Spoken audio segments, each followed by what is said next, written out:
Hola a todos, soy Pablo Veloso. Hoy vamos a ver una review de Los Hermanos Grimm. ¿Te acuerdas esos cuentos que siempre te han contado de pequeño antes de ir a dormir o que te contaban en el colegio?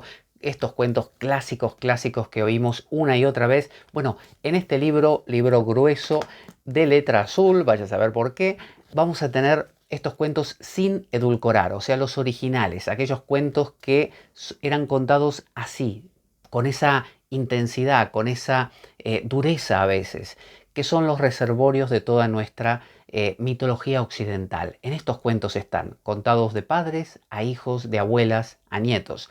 Quédate conmigo, en un momento comenzamos. Ahí va.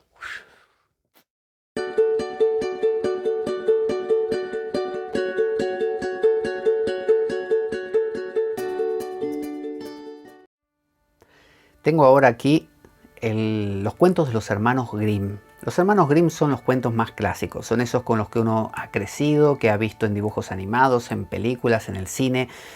Así como los de Andersen, los de Grimm, los dos ahí van cabeza a cabeza, siendo los más conocidos.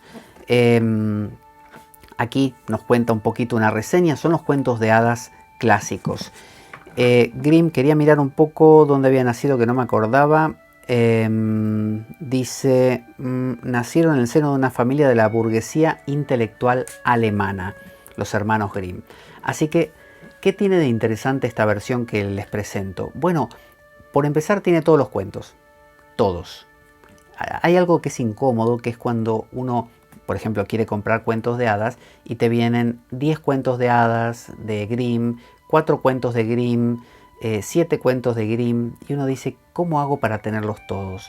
Voy a tener que comprarme 80 libros, porque hasta que logre congeniar el que me falta que está en este con el que me falta que está en el otro, acá están todos, todos juntos. Todos los cuentos de Grimm, no falta ninguno. Entonces, están hechos en una tinta azul, no sé por qué han elegido esa opción tan fuera de lo común, pero bueno, no está mal. Tiene tinta color azul y están los cuentos. Son cuentos, la mayoría cortos, fíjese, el jugador ahí y termina aquí. Madre nieve, dura esto y termina ahí. El pájaro del brujo, son todos, la mayoría cortitos, ¿ves? El enebro, este es muy clásico, y este es más largo, ¿ves? Ahí, mire, más largo, bastante más, ¿eh? Por eso le decía es un clásico, y ahí terminó. Entonces, la ventaja de este libro no solamente es que están todos los cuentos de Grimm, y le miro aquí en el índice, mire todos los que hay. Muchos de los títulos son títulos que conocemos, por ejemplo, El sastrecillo valiente,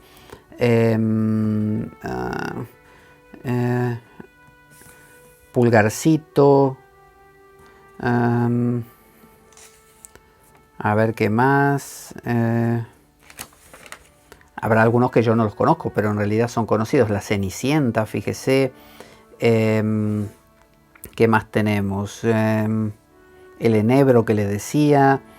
Tenemos Caperucita Roja. Son los clásicos, los cuentos, como dicen aquí en España, de toda la vida. Y mire todos los que son, los de toda la vida. Entonces, la ventaja de esta versión, además, es que tienen la versión original. Es decir, no están dulcificados, no están mejorados. Si hay un personaje que mata al otro, lo mata. Y si lo desangra, lo desangra. Es decir, no te lo decoran. Por lo tanto, viene con toda la potencia de la tradición original.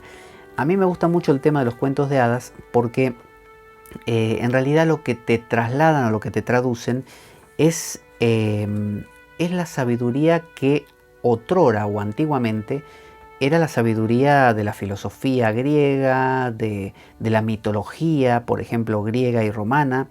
Es decir, todo eso fue pasando a través de, primero ingresó en el cristianismo, pero después la gente que trabajaba en el campo iba contando historias, y estas historias tenían mucho de cristianismo, mucho de paganismo, y el paganismo es un resabio de la filosofía griega y de la mitología griega, y también de la mitología egipcia y otras. Entonces aquí encontramos una especie de mezcla de todo, donde cada cuento puede ser la apertura a grandes cosas. Además de que un cuento obviamente es como un mundo propio, es maravilloso. Pero más allá de eso, te abre la mente a símbolos que aunque uno no se dé cuenta mientras lo lee, como cuando uno lee el Evangelio, está leyendo la parábola de tal o aquí el cuento de tal, y dentro se están moviendo cosas y uno no se enteraba, ¿no? A ver, aquí tenemos, este debe ser Hansel y Gretel, ¿será? Aquí sí, Juanito y Margarita, Hansel y Gretel. Entonces me di cuenta aquí por la imagen esta de la bruja y los niños ahí en la casa. Entonces aquí tenemos los cuentos de los hermanos Grimm, los más clásicos, libro gordito, mire, gordito, pero a diferencia del de Andersen tiene una edición un poquito más sólida, ¿no? Se siente más sólida. Además es menos largo, fíjese el tamaño ahí de una carta, ¿no? Es un tamaño grande, pero tampoco tan grande. Es un libro para llevar en la mano, pesa, ¿no? Así que luego le busco los enlaces y si se los encuentro se los pongo aquí, debajo del video. Yo soy Pablo Veloso, esta ha sido nuestra review de hoy, los cuentos de los hermanos Grimm, y nos encontramos en la siguiente ocasión.